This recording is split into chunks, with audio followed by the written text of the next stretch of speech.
এইসব কথাবার্তা বলার। আর অমৃত চলে গেছে কতদিনই বা হয়েছে। আমি এখন এই মুহূর্তে এইসব নিয়ে কিছু ভাবতেও চাইছি না।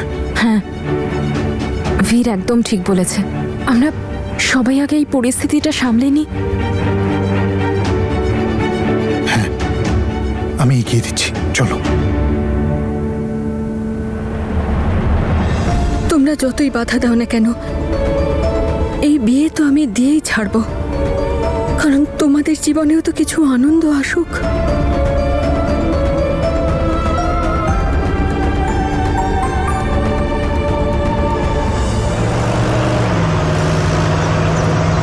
ডোন্ট ওয়ারি, এই বিয়েটি এর কথা আমি আগে বাড়তেই দেবো না। তার আগেই আমি সবাইকে সবকিছু বলে দেবো। Yeah you better. না হলে আমি এভাবেই সব ছেড়ে রেখে চলে যাব। বিয়েটির কোনো কথা যেন না হয়। জানি আমি। আর তুমি যদি পৃথিবীর শেষ মেয়েও হও না, তাহলেও আমি তোমায় বিয়ে করব না। হ্যাঁ, এমন করে বলছে যেন আমি যেন বিয়ের জন্য ছটফট করছি।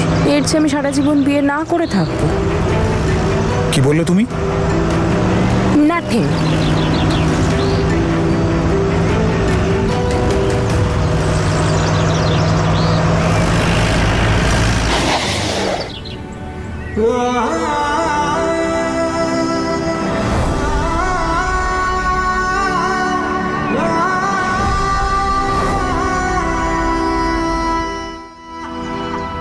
এটাই তনুর বাড়ি?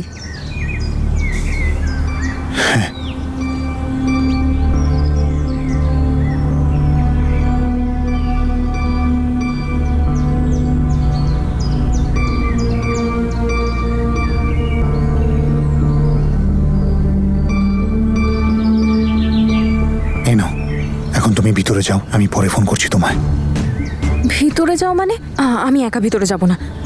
দেখো, আমার খুব ভয় করছে। কাল দেখলি না তনুর বাবা কিরকম করছিল? মনে হচ্ছিল যেন পুরো স্ক্যান করে নিচ্ছে। আর আমার মিথ্যে সবাই ধরে ফেলবে। আমি একা ভিতরে যাব না।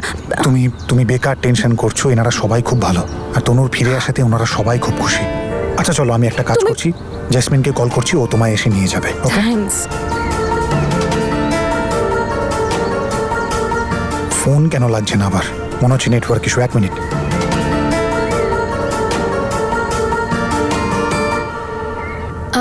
শোন না sweetie, thank you so much রে। তোর জন্য আজকে অনেক দিন পরে ফুচকা, পাপড়ি চাট আর ভোলাদার দোকানের ওই কচুরিও খেলাম। দারুণ লেগেছে আজ সত্যি। আর দেখ না, কেঁদে কেঁদে না চোখের কোণে কালি পড়ে গেছিল। তাই আমি ভাবলাম একটু মেকওভার করিয়ে নি, আবার হিরোইনের মতন দেখতে লাগতে হবে তো। জেসমিন, তুই ঠিক আছিস তো? সুইটি, একটা কথা বলতো, একদম সত্যি বলবি, মিথ্যে বলবি না কিন্তু। তোর মাথা ঠিক আছে তো? আরে কি রে তুই সারাক্ষণ এক কথা জিজ্ঞেস করতে থাকিস তুই সব সময়। কখন এটা জিজ্ঞাসা করেছিস যে বল তোর আর কি খেতে ইচ্ছে করছে? খালি এক কথা জিজ্ঞাসা করে যাস আমি ঠিক আছি কিনা।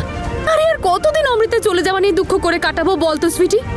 এর থেকে তো এটা ভালো না যে আমি একটু আনন্দে কাটাই, যে আমার দিদি, আমার তনু আবার বাড়িতে ফিরে এসেছে। এক্সকিউজ মি, আপনাকে না একটা কথা বলার ছিল। নেক্সট যে ফেস প্যাকটা লাগাবেন না, সেটা একটু ভালো করে লাগাবেন, হ্যাঁ? কারণ টাকা আপনারা অনেকটাই নিচ্ছেন, সেই অনুযায়ী রেজাল্টটাও তো পেতে হবে। আর তাছাড়া গ্লোটা দেখেই যেন সবাই বলে যে হ্যাঁ বাবা, মেয়েটা লন্ডন ফেরত। হ্যাঁ, ওকে?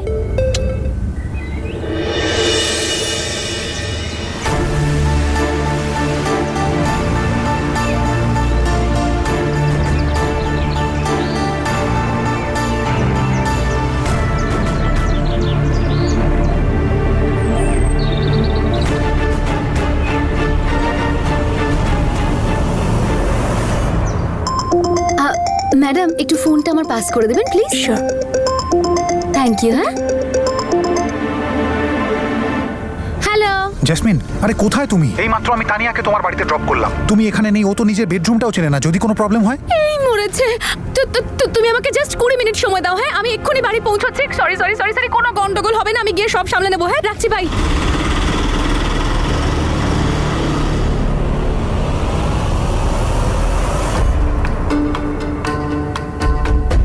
আরে ম্যাম, কোথায় যাচ্ছেন আপনি? আপনার গ্লো বোকা নাকি তুমি? দেখতে পাচ্ছ না? আরে ওপরওয়ালার আশীর্বাদে এমনি স্কিন গ্লো করে আমার। আসছি আমি, হ্যাঁ?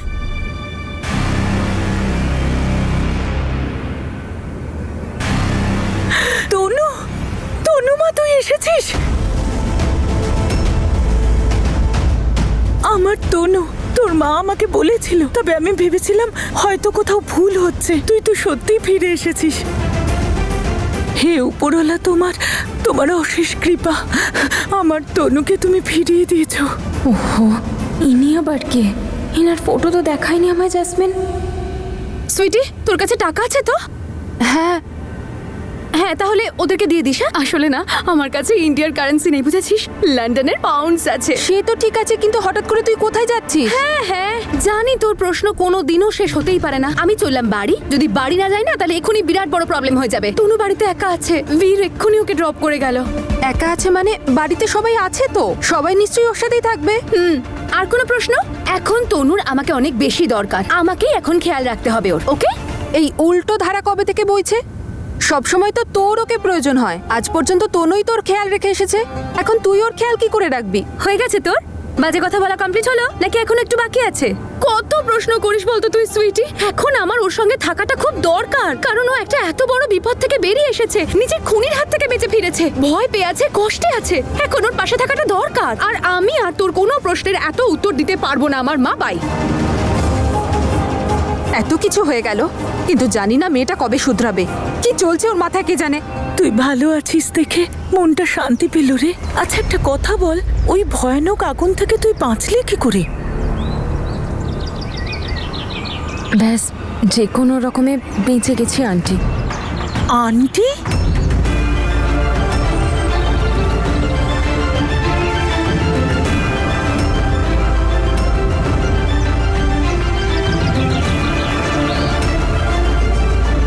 আন্টি?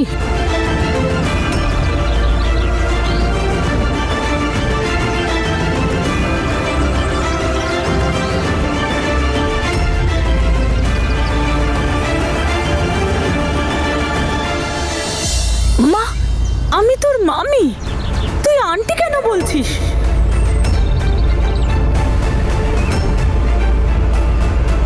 মামি,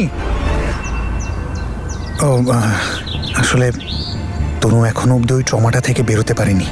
আপনি তো বুঝতেই পারছেন যে গত 6 মাস ধরে নিজের পরিবারের থেকে দূরে থাকা, অচেনা জায়গায় নিজের পরিচয় লুকিয়ে থাকা, জানি না আর কত কি সহ্য করেছে ও। আর তারপর মায়ের সাথে থাকার পর এখানে এসেছে। আপনারাও প্লিজ একটু বুঝুন, একটু সময় দিন ওকে, এতটুকুই বলার ছিল ব্যাস।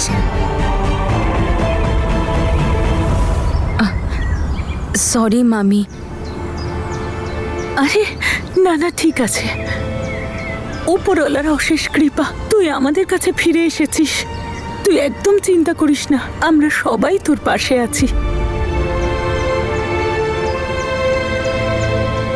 তুমি ঠিক বলেছো বৌদি, এক্ষুনি তো মেয়ে বাড়ি এসেছে, আমরা সঙ্গে সঙ্গে প্রশ্নের ঝুড়ি নিয়ে বসে গেছি। মা আমার, তুই একাই সবকিছু সহ্য করেছিস। তোকে সাহায্যের জন্য আমি তোর সঙ্গও দিতে পারিনি। তুই ভয় পেয়ে আমাদের থেকে দূরে ছিলিস, এটা ভেবে আমার বুকটা ফেটে যাচ্ছে রে। এমন দিন আমাকে দেখতে হলো। আঙ্কেল, ওপরওয়ালা তনুকে আরেকটা জীবন দান করেছেন। আপনি ওর মন আর জীবন ভালোবাসায় ভরে দিন।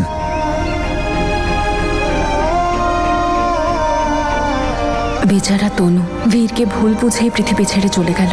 ও যেমনই হোক ওকে খুব ভালোবাসতো।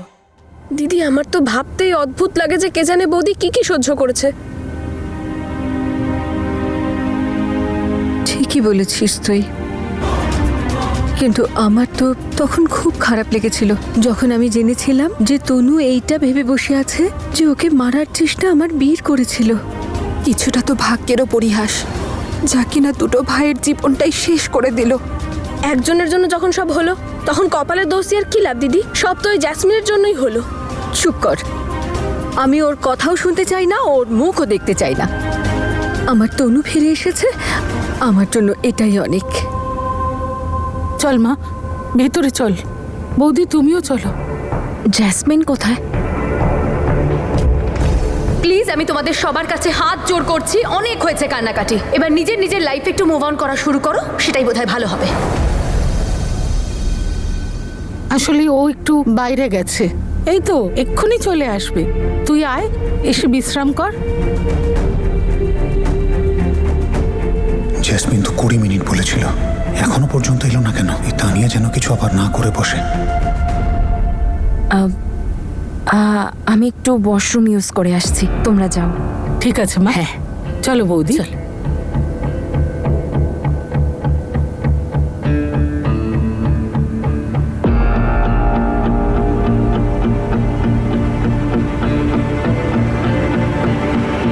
তনুমা, কোথায় যাচ্ছিস তুই? আমি একটু ওয়াশরুম যাচ্ছিলাম। কি হলো কি তোর বলতো? 6 মাস লন্ডনে থেকেছিস বলে তুই সবকিছু ভুলে গেলি? এই ঘরটা আমার আর তোর জেঠুর।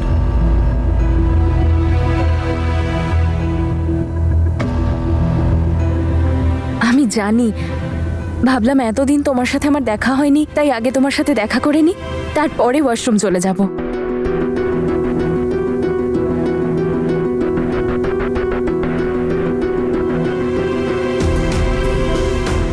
তনু নিজের ঘরটাই ভুলে গেল, আর ও এইভাবেই বা কথা বলছে কেন? আঙ্কেল, আমি আসছি। বীর,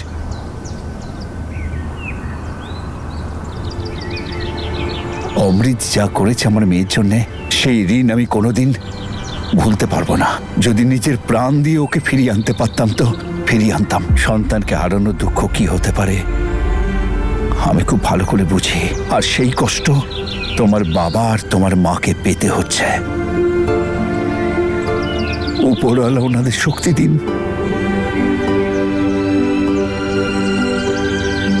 আর তুমিও আমাকে ক্ষমা করে দিও। আমি জানি তুমি অনেক ভুল করেছ, অনেক কষ্ট দিয়েছ তনুকে, কিন্তু আজ তনু একটা নতুন জীবন নিয়ে তোমার সঙ্গে ফিরে এসেছে। এটা তোমার ভালোবাসারই জয়।